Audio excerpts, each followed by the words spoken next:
Voilà le sujet le plus important de n'importe quelle entreprise du monde, notamment les entreprises du paysage.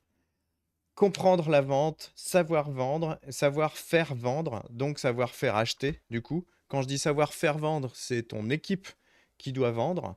Savoir faire acheter, c'est ton client qui doit être enthousiaste pour acheter.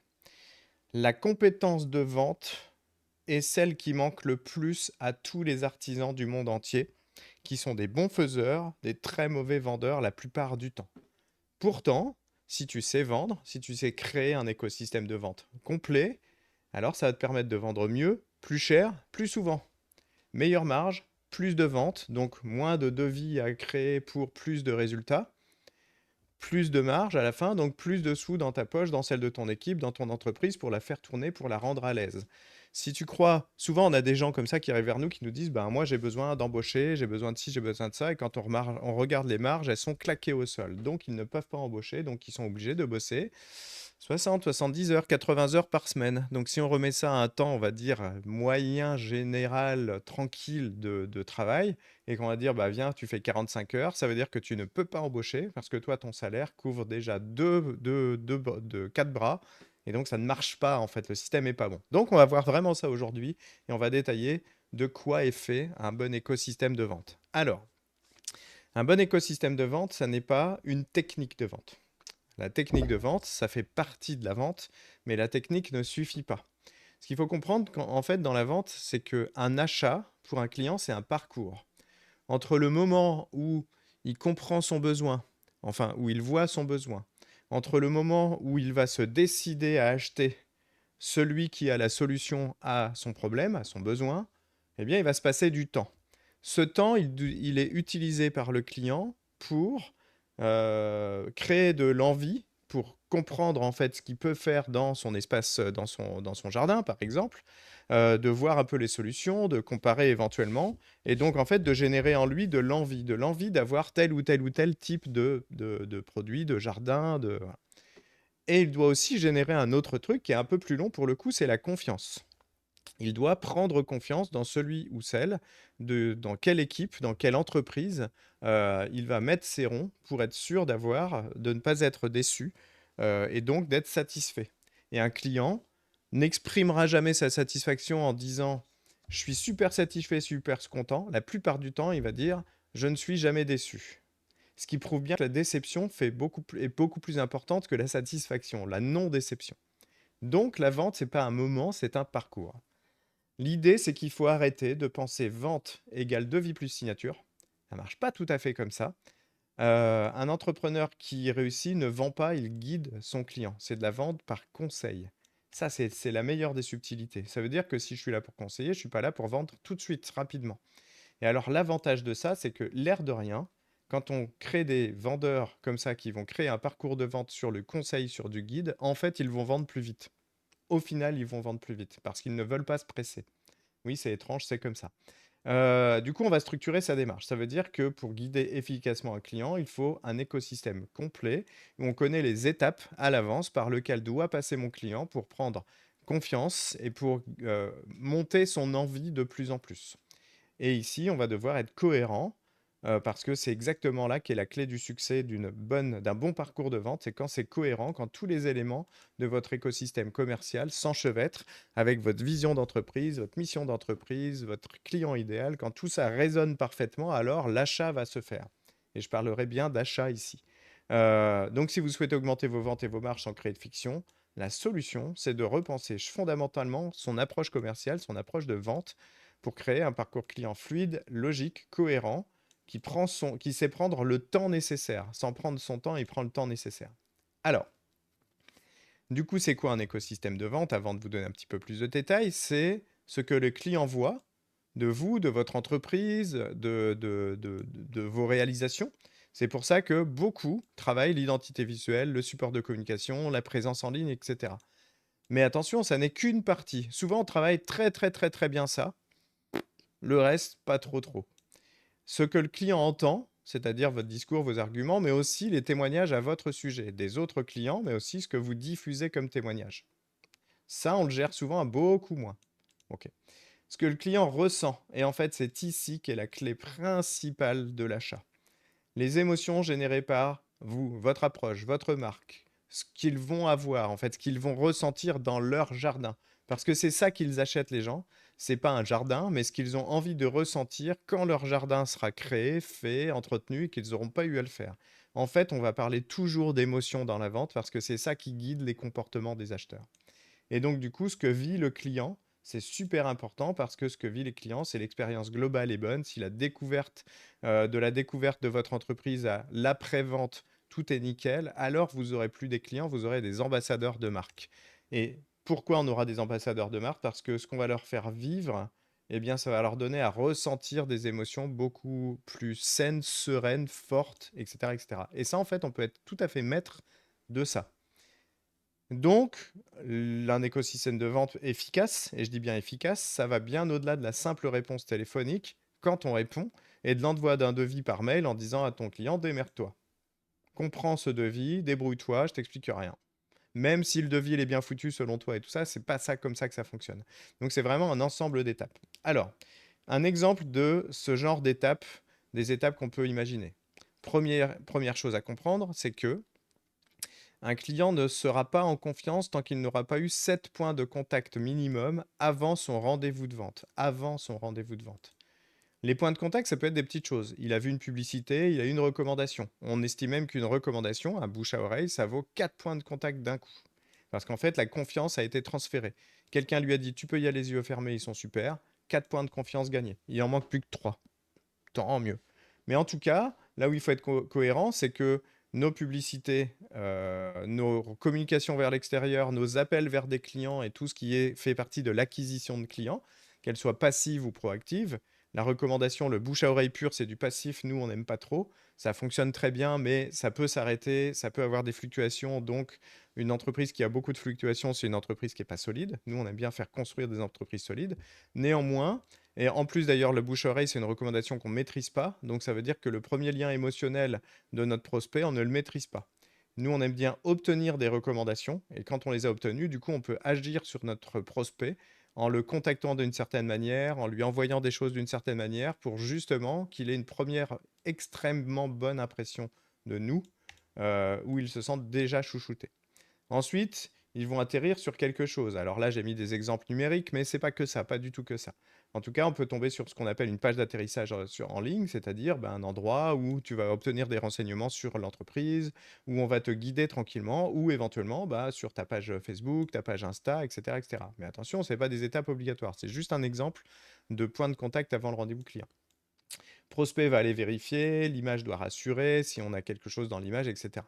Nous, on aime beaucoup, beaucoup maîtriser ça par de l'envoi de nous vers le client. Sans attendre qu'il cherche, il va trouver ce qu'on veut bien lui montrer. Ça, c'est plus important parce que en maîtrisant ce qu'on va lui montrer plutôt que d'attendre qu'il cherche, on va être dans une maîtrise parfaite de l'image qu'on veut qu'il ait de nous et donc de la confiance qu'il doit gagner en nous. Ensuite, si on doit envoyer un formulaire de contact marketing, donc pour prendre des contacts ou pour qualifier notre contact, notre prospect, ça veut dire que le qualifier, ça veut dire le faire en sorte qu'il s'auto-sélectionne vers nous. En gros, si je suis un spécialiste des jardins pirates et que mon client il aime pas du tout ça, bah là il va se rendre compte que je fais que des jardins pirates, donc il va même pas laisser ses coordonnées et ça m'arrange bien. Parce que moi, ce que je veux, c'est savoir à qui m'adresser pour avoir une forme de certitude que j'ai à la fois un prospect en face de moi, mais surtout un futur client. Parce qu'avoir une masse de prospects ou des listes de clients, des listes de noms de gens à gogo, bah, ça sert à rien si on n'a pas de clients dedans, en fait, évidemment. Donc, on va privilégier la qualité et la quantité là-dedans. Ensuite, on va avoir tout un tas de possibilités d'automatisation de messages. Par exemple, si j'ai laissé mon formulaire, mes contacts sur un formulaire, dans ce formulaire, c'est pas juste laisse-moi ton nom, prénom, je te rappelle. C'est pas du tout ça. C'est un truc où on met déjà notre vision d'entreprise, on explique déjà des choses, on prend les coordonnées, et puis on finit par expliquer des choses. Quand les gens ont laissé leurs coordonnées, c'est pas juste votre message a bien été envoyé. C'est votre message a bien été envoyé. Merci de votre considération. Vous allez recevoir dans quelques instants un email automatique qui vous donnera énormément d'inspiration pour avancer dans votre projet jardin. Et effectivement, automatiquement, ils vont recevoir un email automatique où on va montrer tout un tas de choses, non pas forcément sur nous, mais sur ce qui a déjà été réalisé chez d'autres clients comme eux, pour les inspirer eux, pour parler d'eux. Et bien sûr, sous couvert de ça, c'est de nous que nous parlons. On va pouvoir renvoyer les gens, pourquoi pas, vers un site web, vers une présentation digitale, vers ce qu'on veut, en fait. Ça peut être du papier, ça peut être de l'internet. Ça, en fait, peu importe. Ce qui nous intéresse, c'est le point de touche. Mais surtout qu'on maîtrise absolument ce qu'on veut. Et surtout, on va commencer à expliquer notre méthodologie unique, nos résultats uniques et l'univers dans lequel les gens viennent de rentrer pour les inclure et les chouchouter, les dorloter comme s'ils rentraient chez Disney. Et c'est ça qui est intéressant. Ensuite, on va parler d'email d'endoctrinement. Et là, en fait, on va petit à petit, alors j'aurais dû le mettre au pluriel, mais ici, on peut avoir une suite d'emails, un, 2, 3, 4, 5, pourquoi pas, qui petit à petit vont traiter certaines objections d'avance pour rassurer à l'extrême les gens. Le but ici de ces 7 points de contact, c'est de faire en sorte de gagner la confiance. Comment je gagne la confiance? Quand je rassure les gens. Quand les gens sont rassurés, ils ont simplement confiance, ils sont en sécurité, donc ils ont confiance. Confiance et sécurité, c'est à peu près la même chose. Et bien sûr, ce qu'on va appeler le nurturing, c'est la nourriture, en fait, pour clients. Et la nourriture, ça va être des très bons conseils, des inspirations pour eux, des idées de créatives, etc., pour ne pas être dans un acte qui parle uniquement de nous, ou de vente, ou d'achat. On veut vraiment simplement d'abord les conseiller. En fait, la décision d'achat d'un client se prépare bien avant le rendez-vous commercial. Bien avant. C'est avant que tout se crée, parce qu'on va créer de la confiance et de l'envie bien avant. Et c'est ça qui est important à comprendre. Ensuite, on va arriver justement au moment de la vente. Le moment de la vente, on a 3 phases dans une vente. On a la phase de découverte de mon client. Ça doit représenter quasiment 80 à 85 du temps de vente. On ne passe jamais assez de temps à apprendre à découvrir notre client. Et il y a de la méthodologie pour ça. Celle que nous, on préfère, c'est son cas, où on va tester le besoin de sécurité des gens, le besoin d'orgueil, le besoin de nouveauté, confort, argent, sympathie. Ça n'est pas une vidéo sur son cas précisément, donc je ne vais pas m'étoffer là-dessus. Il y a d'autres vidéos qui traitent complètement de ce sujet sur la chaîne. Néanmoins, ce qu'il faut comprendre ici, c'est que une fois qu'on connaît quelles sont les choses importantes, les besoins importants pour son jardin de mon client, et alors j'insiste, mais ça marche avec création et entretien, ces petites choses-là, alors je vais pouvoir enfin passer à l'étape d'après. Alors pourquoi on veut passer beaucoup de temps sur la compréhension profonde de notre client? Pour une bonne raison, et je vais vous donner juste un proverbe, enfin un proverbe ou un conseil que donnait Confucius qui disait: «Si je dois abattre un arbre, je vais passer 80% de mon temps à affûter ma hache». C'est-à-dire qu'il nous faut des bons outils pour pouvoir enfin aboutir à un résultat correct, conforme. Et si c'est pas le cas, ben ça marche pas. Si tu me donnes 1 heure pour couper un arbre, je vais passer 50 minutes à affûter ma hache. Et c'est un très bon conseil en fait. Et c'est ça la découverte, c'est viens, j'affûte la hache, je comprends mon client. Et c'est vraiment ça. Donc le but, c'est vraiment d'ensuite de pouvoir présenter mon offre irrésistible. Si tu sais pas ce que c'est qu'une offre irrésistible, bienvenue sur la chaîne Paysagiste 2.0. Tu as plein de vidéos sur le sujet. Je t'invite vraiment à aller les voir parce que c'est un sujet fondamental. L'offre irrésistible, elle existe avant d'aller chez le client, mais surtout, on va la présenter selon la découverte de mon client. Donc, on aura identifié ses besoins avec son cas, et du coup, notre offre, on va la présenter selon ses besoins à lui. On va faire correspondre notre offre à ses besoins pour aligner ce qu'on propose aux attentes spécifiques du client.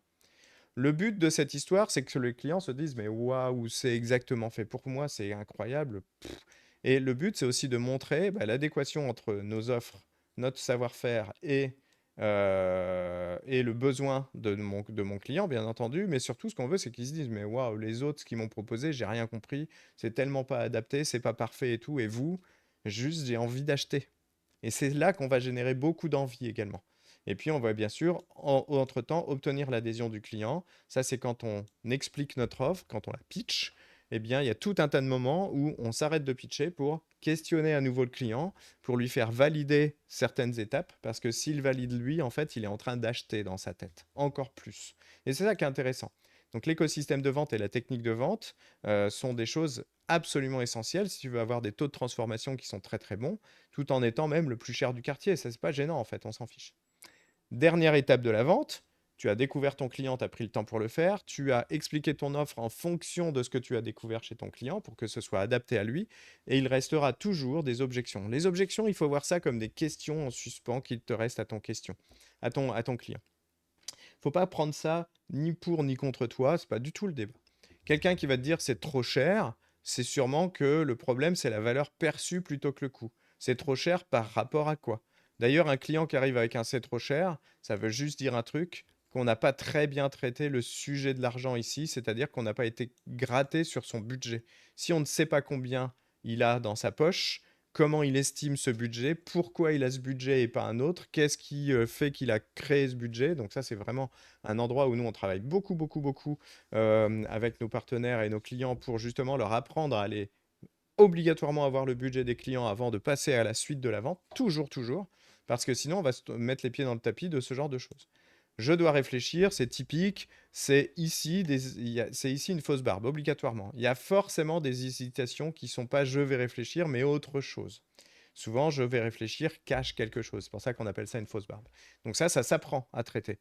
Et en fait, on a des automatisations qui nous permettent de balayer totalement je dois réfléchir pour avoir la vraie objection des clients. Et puis, je vais comparer, je vais en parler à mon mari, à mon cheval, je vais voir si techniquement, blablabla, qu'est-ce qui me prouve que ça va marcher pour moi. Toutes ces objections, en fait, on les connaît toutes d'avance. Il y en a une petite quinzaine. On apprend à les traiter d'une seule manière comparable à toutes. Et c'est ça qui est vachement facile au final. Mais si tu n'as jamais appris à vendre, à traiter des objections, tu peux te foutre les pieds dans le tapis en permanence. Donc, je le répète, mais la compétence essentielle d'un entrepreneur, quel qu'il soit, c'est de comprendre la vente, de comprendre l'achat du client. Parce que si on comprend ce qui peut bloquer un client dans mon achat, alors je vais être forcément un meilleur entrepreneur. Je vais lui amener des solutions qui vont être forcément meilleures. Une objection, ça n'est pas un refus définitif. C'est un besoin de clarification. Ça, c'est vachement important. C'est pour ça que j'appelle ça plutôt une question qu'une objection, mais objection, c'est le bon terme. Donc, on garde celui-ci. Quand on sait anticiper et travailler sur les objections d'avance, en fait, ça devient même un jeu. Moi, des ventes qui se font sans objection, je les trouve tristes aujourd'hui. Quand j'ai une objection, je me dis, bah chic, voilà quelqu'un qui s'intéresse vraiment à moi. Une objection, c'est aussi l'intérêt sur votre produit, parce que quelqu'un qui a pas d'objection et qui te dit: «Bah, en fait, OK, ça m'intéresse pas», bon, bah, lui, il a plié le jeu, on peut même plus jouer avec lui, c'est fini. Point. Voilà, il a tout arrêté. Quelqu'un qui vous ignore arrête la vente. Quelqu'un qui vous pose des questions, qui vous fait une réflexion, qui tortille un peu, qui hésite, lui, il va acheter, en fait, si vous savez vous y prendre.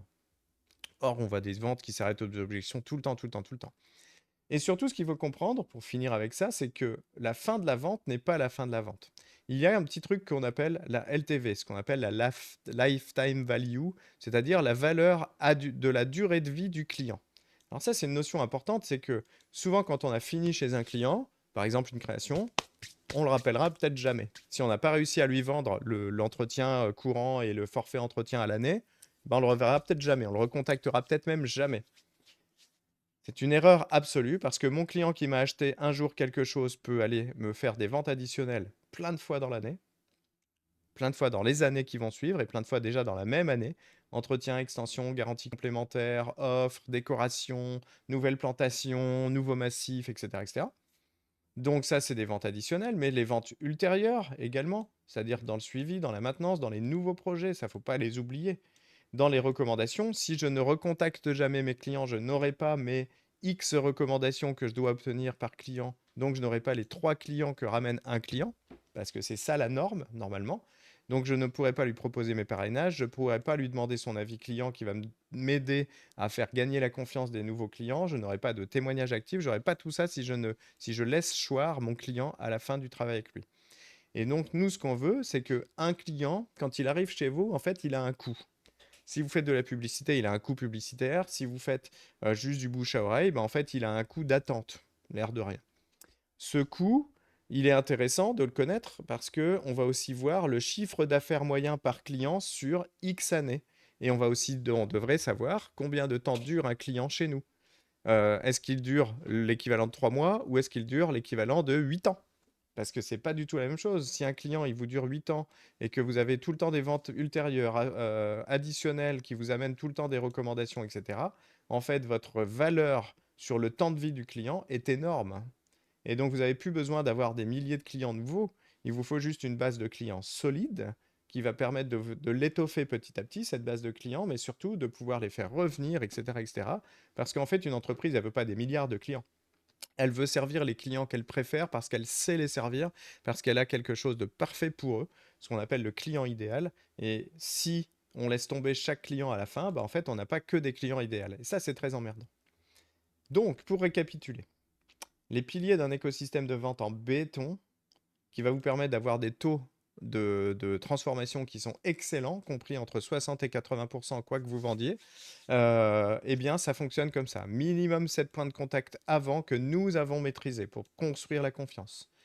Bien sûr, pendant la vente, on va faire des découvertes son cas et on aura des offres sur mesure, donc ces fameuses offres irrésistibles qui, elles, créent de l'envie. Ça crée de l'envie parce que c'est waouh, c'est exactement fait pour moi, c'est exactement ce que je voulais, mais je ne savais pas mettre les mots. Ensuite, la maîtrise des objections, parce que si on laisse tomber, et là il y a tout un tas de gens qui laissent tomber ici, en fait ce qu'on veut c'est transformer les hésitations en achat et en confiance renforcée. Et puis ne pas s'arrêter à la vente, garder une relation avec nos clients qui est le plus longue possible, parce que c'est ce qui va nous donner des ventes additionnelles et des recos, et des recos, et des recos. C'est super important de comprendre tout ça. Et tout l'écosystème de vente, c'est tout ça. Maîtriser ces choses-là, c'est être un vrai entrepreneur. C'est ça en fait l'entrepreneuriat. C'est pas savoir faire des jardins, c'est savoir comment je les vends en fait et comment j'en vends toujours bien, toujours plus avec des bonnes marges et surtout un taux de satisfaction des clients qui est juste énormissime. Tout simplement. Donc pour conclure, si on ne se démarque pas de nos concurrents, on vend la même chose qu'eux, donc on ne peut pas mettre de marge. C'est pas possible. Par contre, si on met de la marge, on est plus cher, donc on a besoin d'avoir un écosystème de vente qui est vraiment, vraiment excellent, qui va garantir la confiance, mettre de la clarté, de la valeur ajoutée, de la valeur perçue, récolter des clients fidèles, rentables, ambassadeurs de notre marque, et surtout garantir à notre entreprise qu'elle est ultra solide.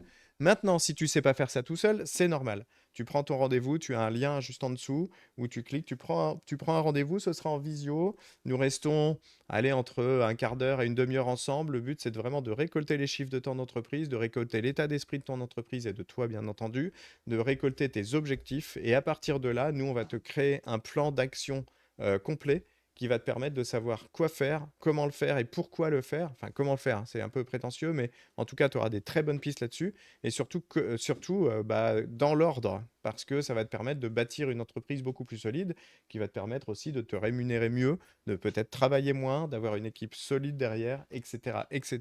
Donc n'hésite pas, c'est entièrement offert. Donc viens voir un de nos experts, on va t'accueillir avec grand plaisir.